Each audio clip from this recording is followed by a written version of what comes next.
Good afternoon and welcome. This webinar is a collaboration between the U.S. Department of Veteran Affairs, VA Center for Faith-Based and Neighborhood Partnerships, CFBNP, and the Veterans Health Administration, Office of Patient Care Services. My name is Trulista Pauling. I am the Program Outreach Specialist in CFBNP. I will be your moderator this afternoon. Everyone's phone has been muted. If you have a question during the presentation today, please type it in the Q&A box on the right of the screen. I will read the questions at the end of the presentation, and the presenters will provide a response. This presentation will be made available after this webinar to everyone that joined this call today. This is a live recording. I would like to thank Dr. Jessica Morris and Chaplain Sammy Miller for this collaboration. We are grateful for your time today. But before we get started, I would like to introduce Reverend Conrad Washington, Director of the VA Center for Faith-Based and Neighborhood Partnerships. Reverend Washington retired from the United States Marine Corps with 20 years of active duty service with a combat tour in 2004 in support of Operation Iraqi Freedom II. Reverend Washington is an ordained non-denominational minister in the Christian faith and actively serving. He received his Master's degree of Divinity and Pastoral Studies from Moody Theological Seminary, Master's of Arts in Business Management from the University of Redlands, and a Bachelor of Science degree in Education from Southern Illinois University, Carbondale. Mr. Washington? Thank you, True. I appreciate it. I was trying to turn my video on, but as we can all tell, we've had some technical difficulties here in the VA. We wanted to show you the cool video that we had. We're going to see if I can get the team to post that in the chat, perhaps, or at least give you directions on where you can go and see that video, because it is a great video.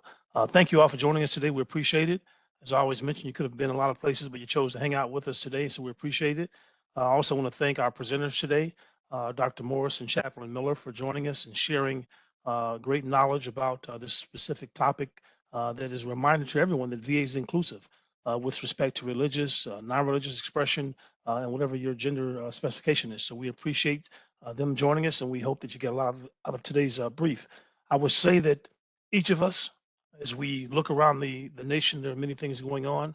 I would ask that each of us keep the state of Florida, their residents and visitors in that state, in our prayer as they brace for yet another hurricane, one within weeks.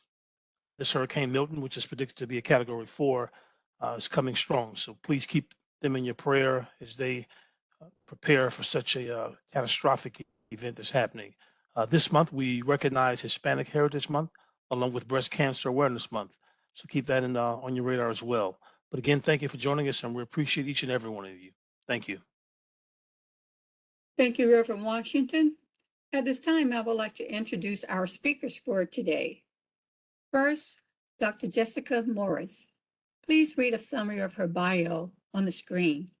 Dr. Jessica Morris was appointed the first National Education Manager of the LGBTQ+ health program 2 years ago. Dr. Morris leads education, training, and communications for LGBTQ+ health, both within the Veterans Health Administration and for the larger veteran community. This includes developing educational materials for providers, VA staff, veterans, and the community.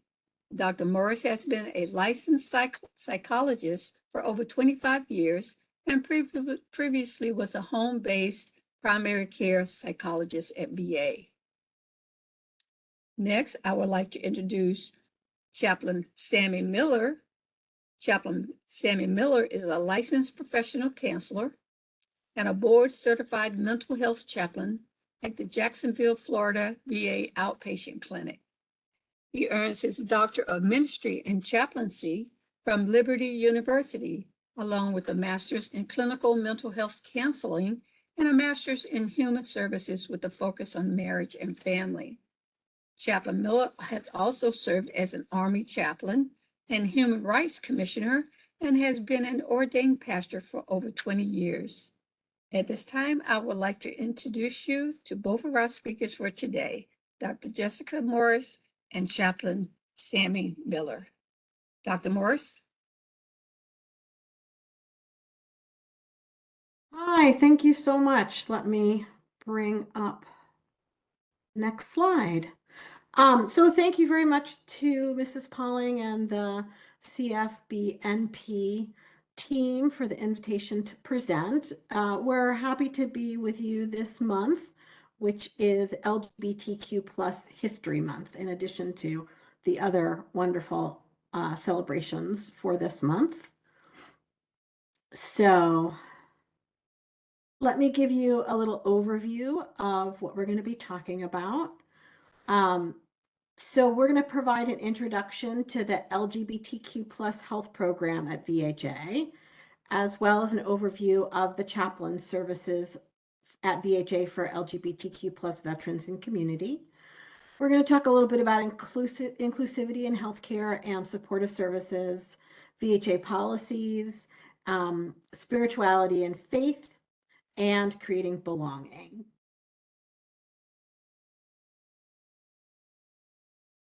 So I thought we would start by looking at who our LGBTQ plus veterans are. There are over 9 million veterans enrolled in VHA, and of those, about 2.5 million have entered their gender identity. About 4.7 million have shared their sexual orientation to be recorded in their medical records. Gender identity can be entered directly by veterans at va.gov or by eligibility and enrollment. Sexual orientation is entered by providers in the medical record. There is not yet a way to have pronouns documented. And you'll hear us talk about LGBTQ+, which is lesbian, gay, bisexual, transgender, queer, and related identities. So let's spend a moment talking about, oh, I'm sorry, I'm having a tech problem with the slide. There we go.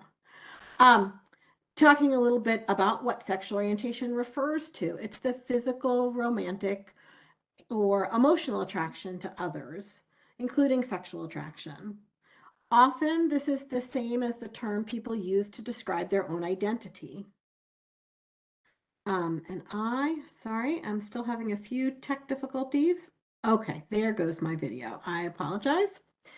And sexual behavior may be different from someone's sexual orientation. And it's important to remember that attraction, behavior, and identity may align, but they don't always match up. And as a note, bisexual identity seems to be the sexual orientation that is increasing the most when we look at veterans' sexual orientation. So let me get to the next slide. I want to talk a little bit about gender-related terms. We often think about gender terms in relation to transgender or gender diverse people, but of course everyone has a gender identity. Everybody has a birth sex. They have gender expression, their pronouns that everyone wants to use for themselves, and a name that they use. So I know that we have some ongoing technical problems between the platform that we're using and the VA system. This was one of the 2 videos we were hoping to show you. I believe that the link to this video, which is on YouTube, will be in the question and answer section. So I hope that you'll take a few minutes to go watch this outreach video. And this is a great video for you to show to any groups that you're gathering. It really gives a nice 2-minute overview of VHA's working to create an inclusive and welcoming environment for LGBTQ plus veterans. So as I said, I wanted to tell you a little bit about the LGBTQ plus health program here at VHA. It was started in 2012 and established as a full program within patient care services in 2022. And our mission is to provide national leadership through policy, education, advocacy, and innovative data-driven programs to promote LGBTQ plus health and well-being. LGBTQ plus health is responsible for a variety of policies and programs, although we do not provide direct veteran care. The LGBTQ plus health program also provides extensive education, training, and resources, the majority of which are available to the public. And in particular, I wanted to talk a little bit about the LGBTQ plus Veteran Care Coordinator Program. It's an important resource to know about. Nationwide, there is at least one LGBTQ plus Veteran Care Coordinator at each medical facility. Currently, there are over 200. LGBTQ plus VCCs are the point of contact for veterans, VA staff, and community partners. And it's also good to know that the Veterans Benefit Administration also has an LGBTQ plus coordinator at each of their regional sites. So at this point, I'm going to hand it over to Chaplain Miller to provide some more information. Thank you. Thank you, Dr. Morris. Next slide, please.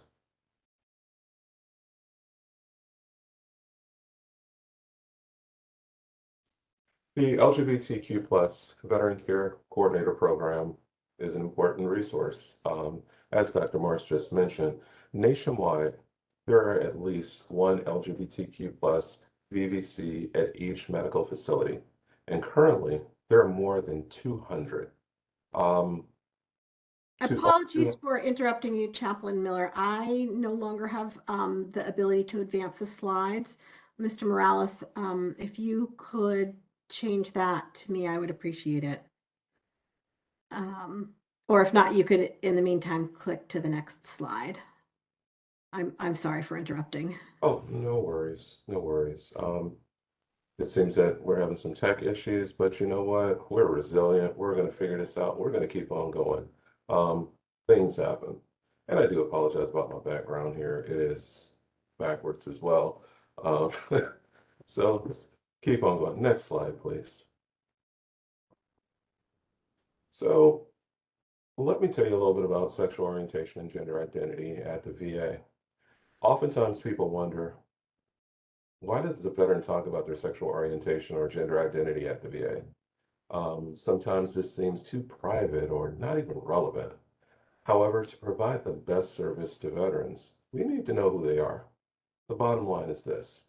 If VA doesn't fully know our veterans and who they are, we can't provide them the best care and service. So knowing sexual orientation and gender identity can help meet the unique needs of each veteran and their family. This starts with building trust within the LGBTQ plus community. It's about building trust, which is essential. This is common amongst all veterans. However, some providers may have ignored the importance of care recipients' identity in the past. As a result, some veterans have experienced discrimination in healthcare. Others may not have received appropriate health screenings, treatments, or diagnosis. Moreover, many fear that their caregiver of choice might not even be included in their plans or decisions. Next slide, please. So here are some of the commonality cited barriers to LGBT plus Q plus care. VA might not be seen as welcoming, or veterans may have experienced bias in the past. LGBTQ plus veterans at the VA and just in general say they encounter providers who don't have basic knowledge and training in LGBTQ plus healthcare.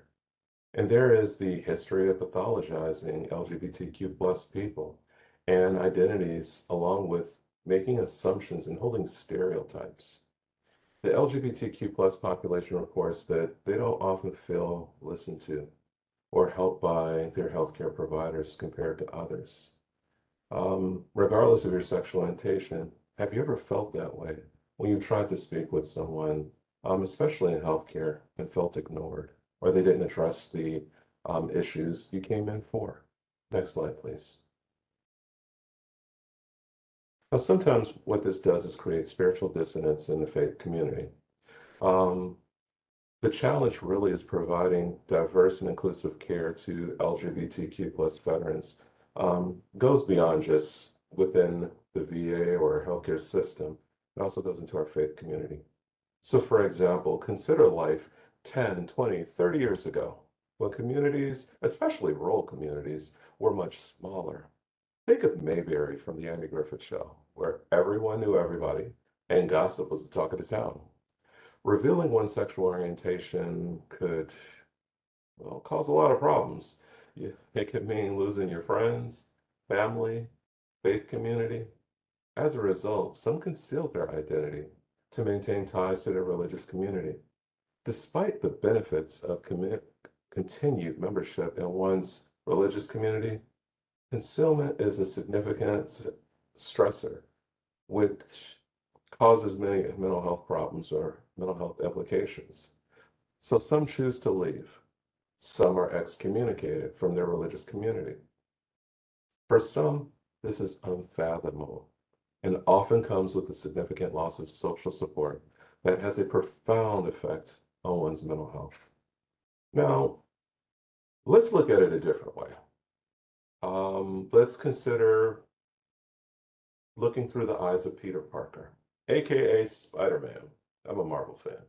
So often Peter Parker tries to just live his best life. He ain't bothering nobody, just trying to live his best life. However, he is constantly aware of the threat of others trying to expose his identity. Throughout the years, it has caused him significant stress and anxiety. So, for example, he lost a meaningful relationship with the love of his life, Mary Jane, and his best friend, Flash Thompson. Sometimes his Aunt May was targeted, and other times the ruthless J. Jonah Jameson made it his point to expose him. Just imagine the constant anxiety. Back to you, Dr. Morris.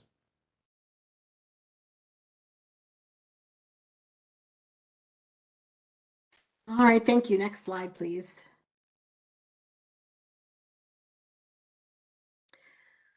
So, one of the things we wanted to talk to you a little bit about was the health risks and health disparities faced by LGBTQ plus people, often a result of the kind of hiding and secrets that they have to do.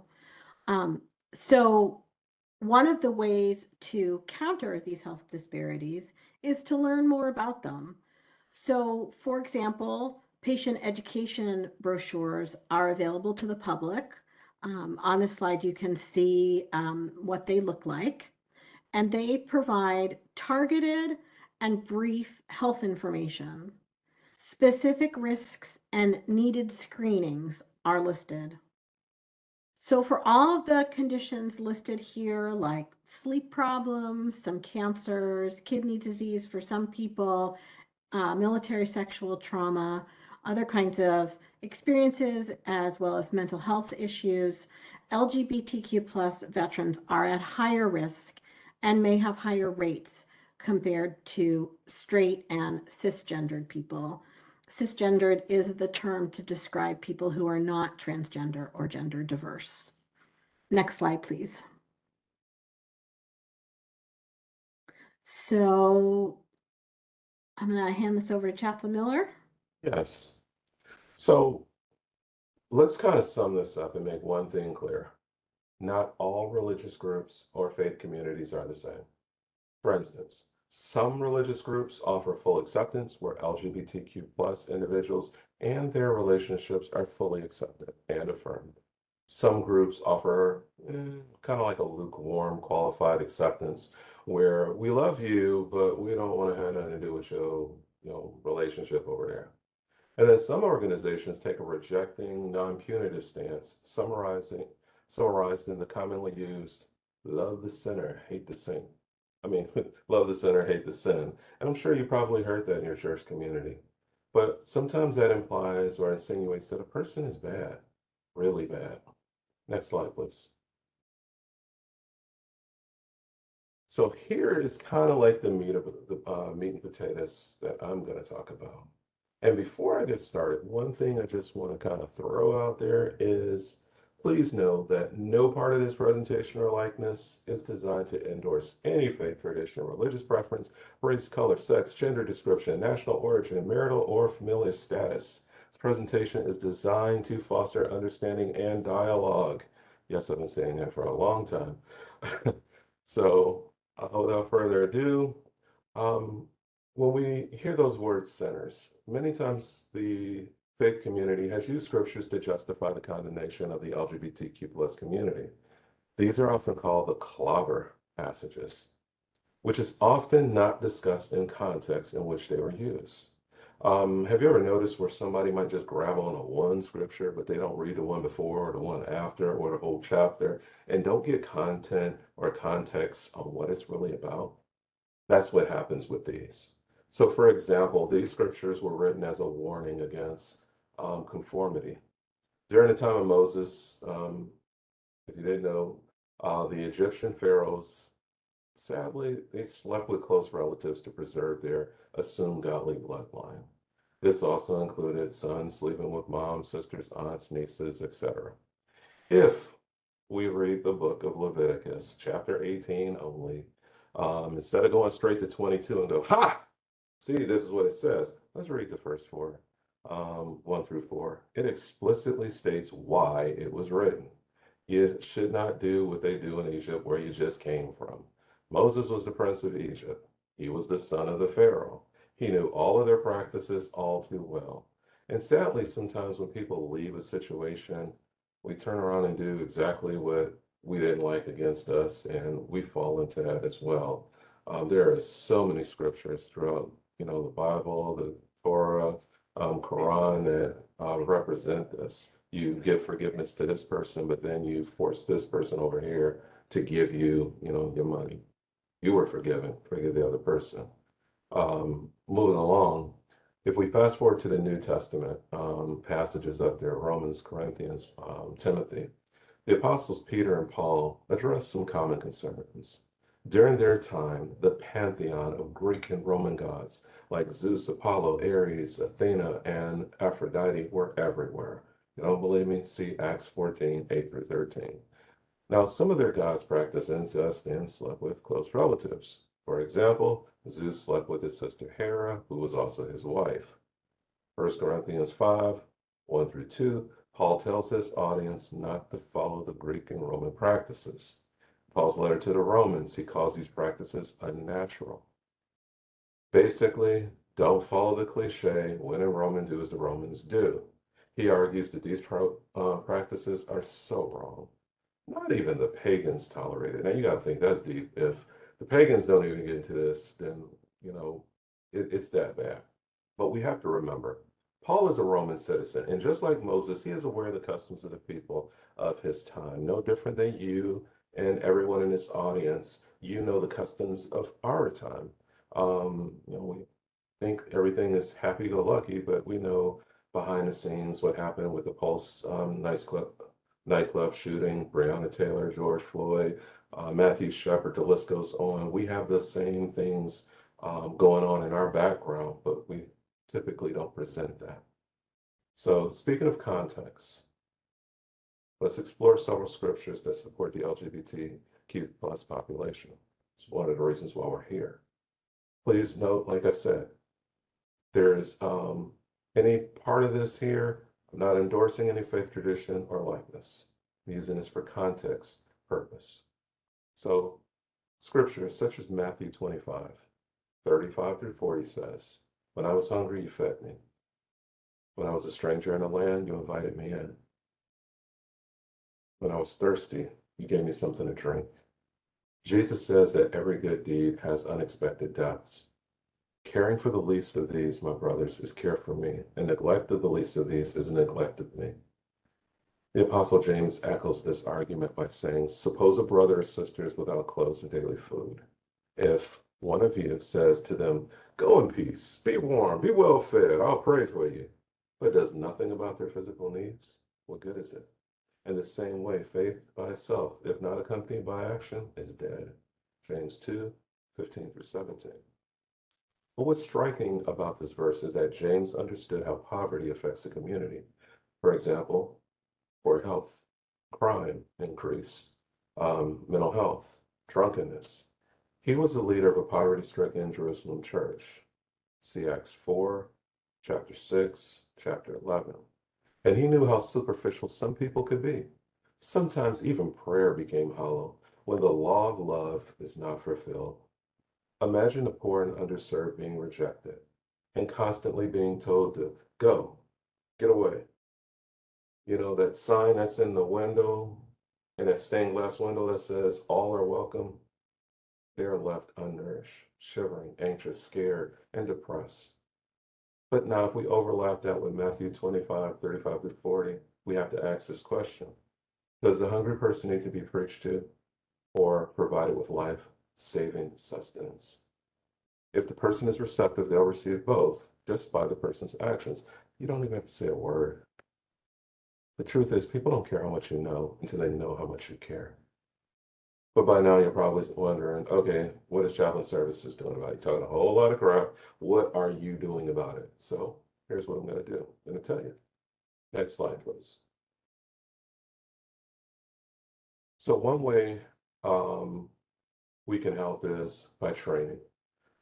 Training and education for chaplains on LGBTQ plus issues, training for faith community, establish support groups for LGBT veterans and their families, offer inclusive religious services.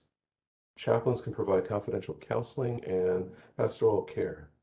We engage in outreach and advocacy efforts. Now, one thing that I also mentioned when I said establishing support groups for LGBTQ plus veterans and their families, we also have to remember that there's a lot of grief that may be involved while we're advocating for the veteran. Sometimes a mom, a dad, a grandparent is grieving because they don't understand. We have to remember that different generation, different time, and that family is part of that support system too. When we care, we have to care for the whole. We're holistic. That's what makes whole health so awesome here at the VA. Here in North Florida, South Georgia, we've created several hybrid faith leader events throughout the year where attendees can join in person or via webinar.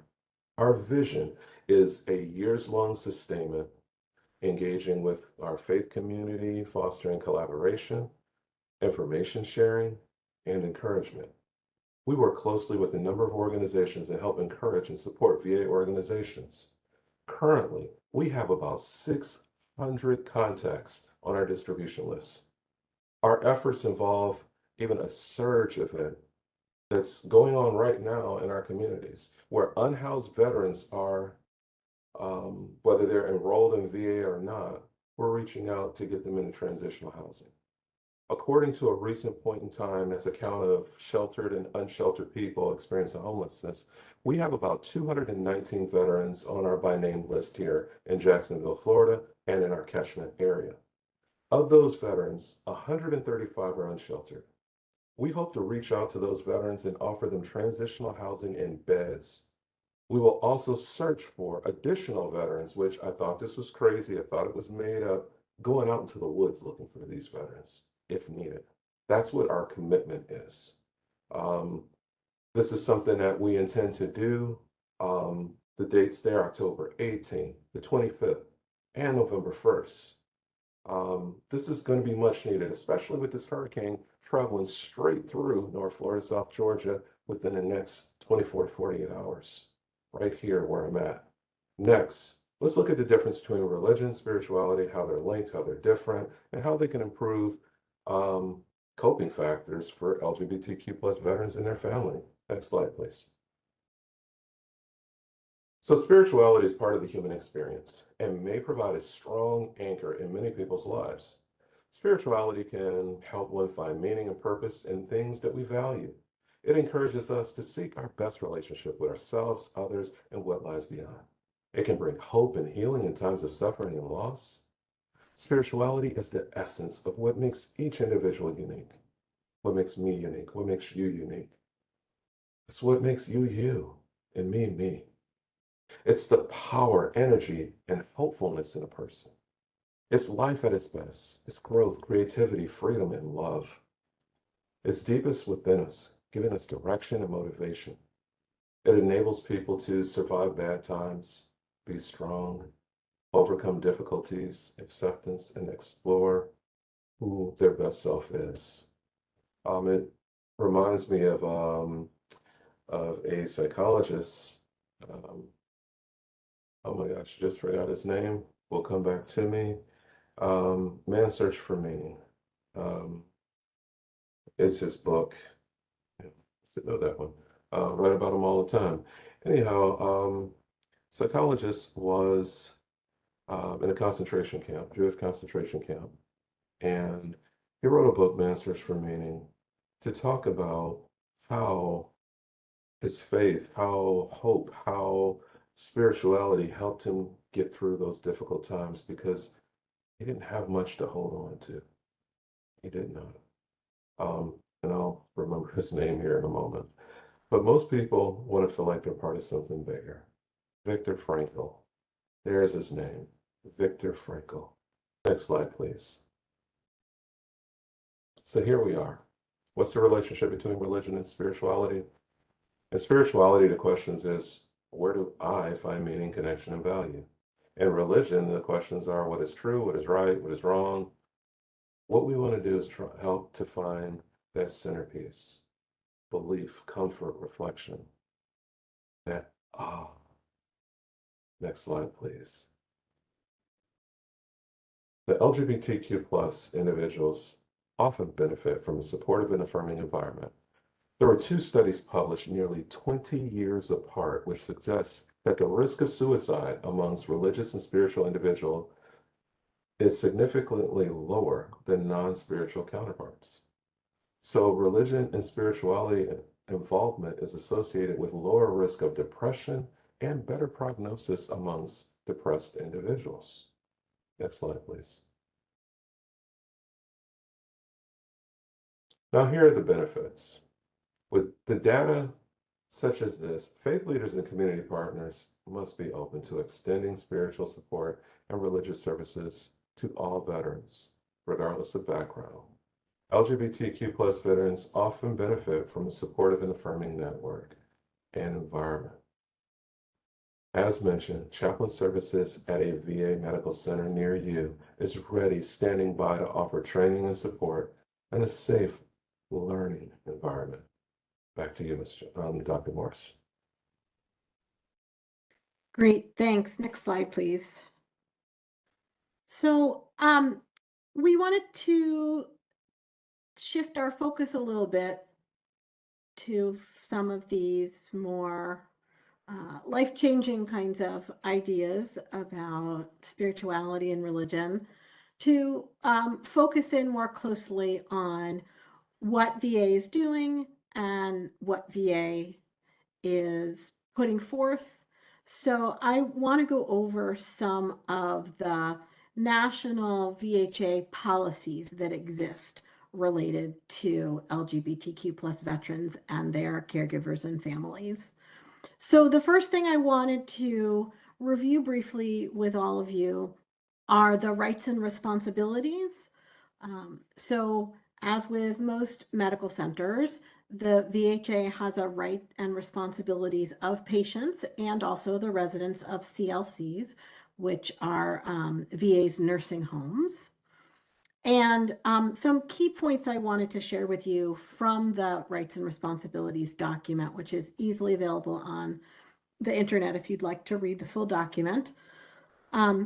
So it states that veterans are treated with dignity, compassion, and respect as individuals. Another key point is that veterans are not subject to discrimination for any reason, including age, race, ethnicity, religion, culture, language, physical or mental disability, socioeconomic status, sex, and it includes both sexual orientation and gender identity or expression. Another important point in these rights and responsibilities is that the VA considers a veteran's family to be the people that the veteran states is their family.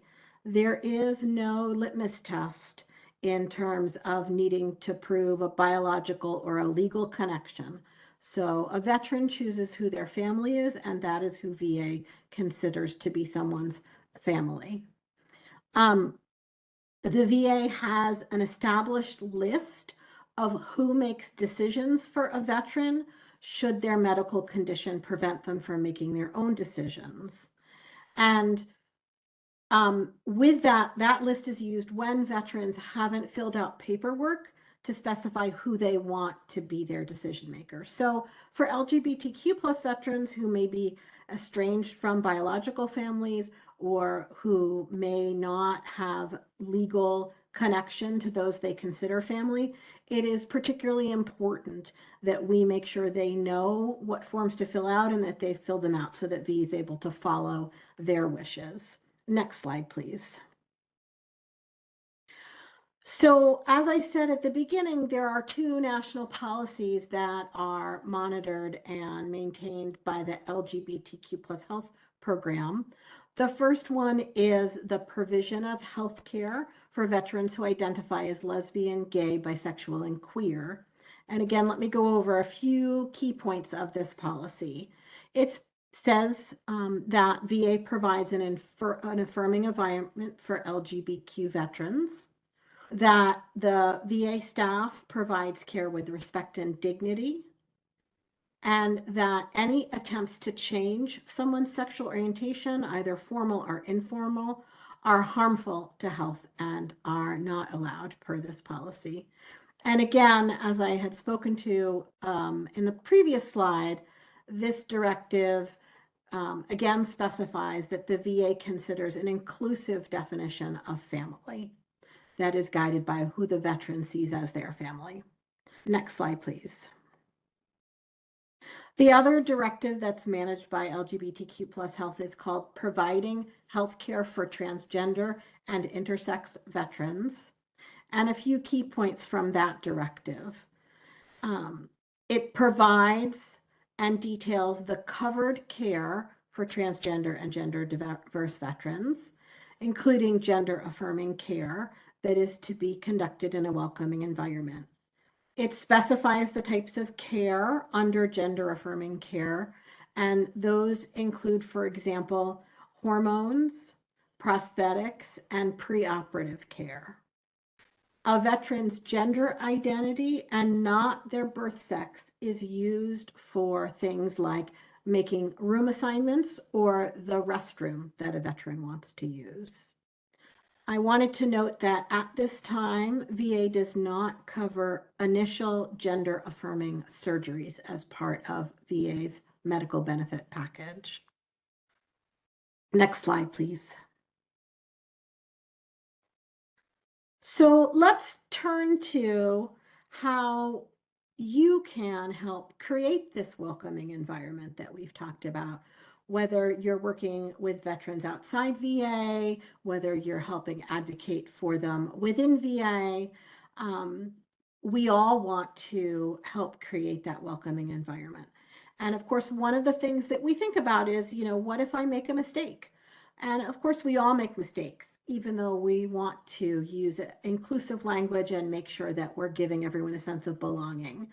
So when you make a mistake, it's important to acknowledge that as soon as possible, to apologize, and then to say the correct thing or ask to be reminded of it.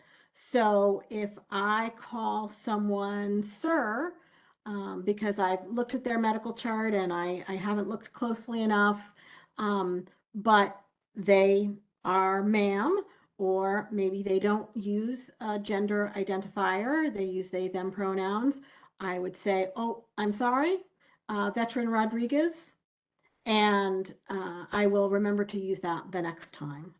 So we have a poster campaign to promote the idea that we call veterans with veteran and their last name until we know what honorific they use. So these posters are available to you on the internet if you'd like to use them to put around your organization. One thing about apologies is that it's important to make them quick and short and heartfelt and authentic, but not to expect the other person to make us feel better, not to belabor our apology. That is a really key thing. We don't want to end up with a situation where the person that we've called the wrong name or used the wrong honorific, we don't want to then have them be apologizing to us for our mistakes. So that's an important thing to remember to to apologize in the best and most respectful way properly. Next slide, please. So I wanted to talk a little bit about spiritual advocating and allyship in particular.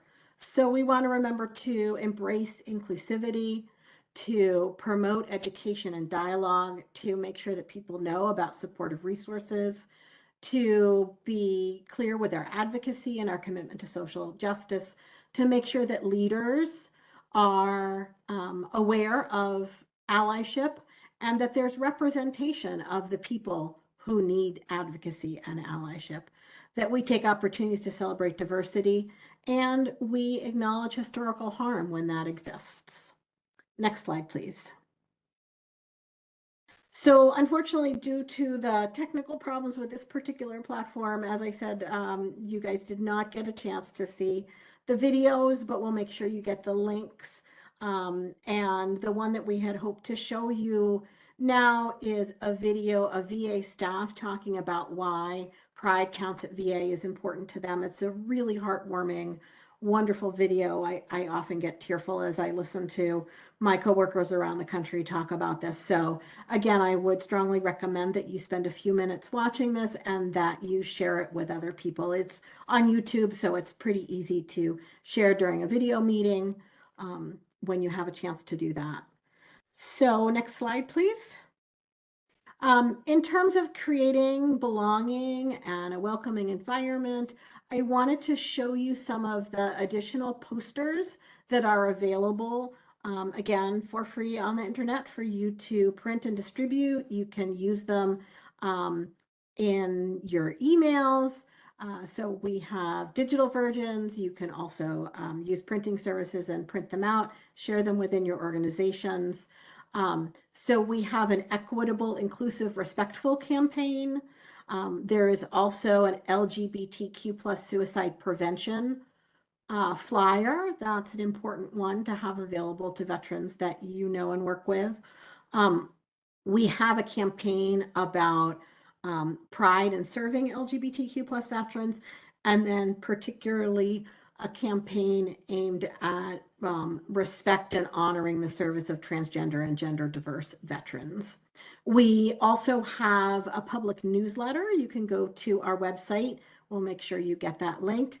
And you can click on sign up for our newsletter. We send it out 6 to 8 times a year. So you're not going to have a full mailbox from our newsletter, but it's a great way to follow what's going on at VHA's LGBTQ plus health program. We just sent one out about all of the important things around LGBTQ plus History Month.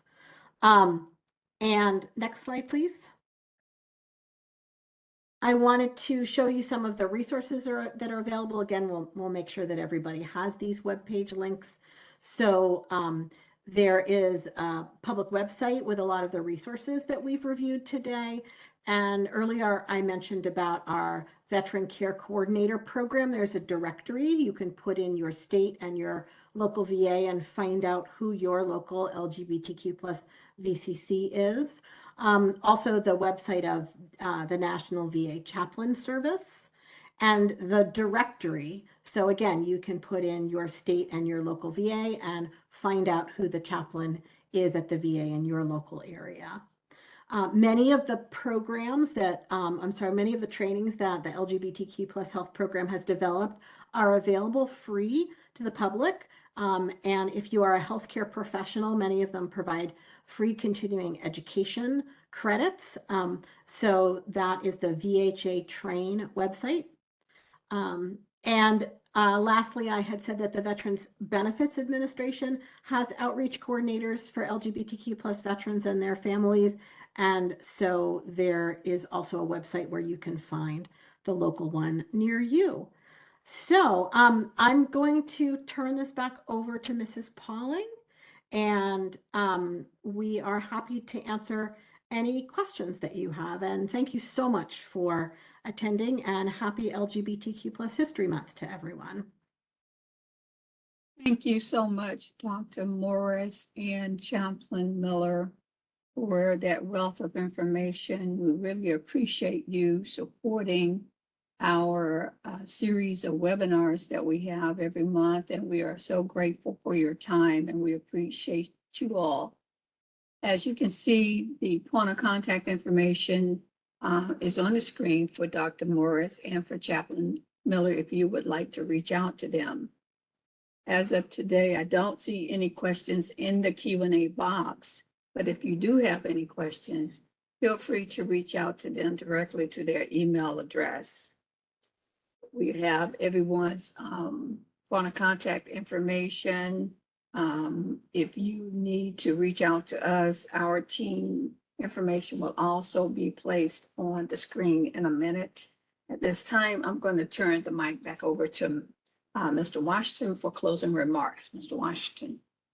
Thank you, True. I appreciate it. Dr. Morris, Chaplain, thank you both again for joining us today. We appreciate it. We want to share and echo what you stand for in the VA inclusivity here, and we appreciate you.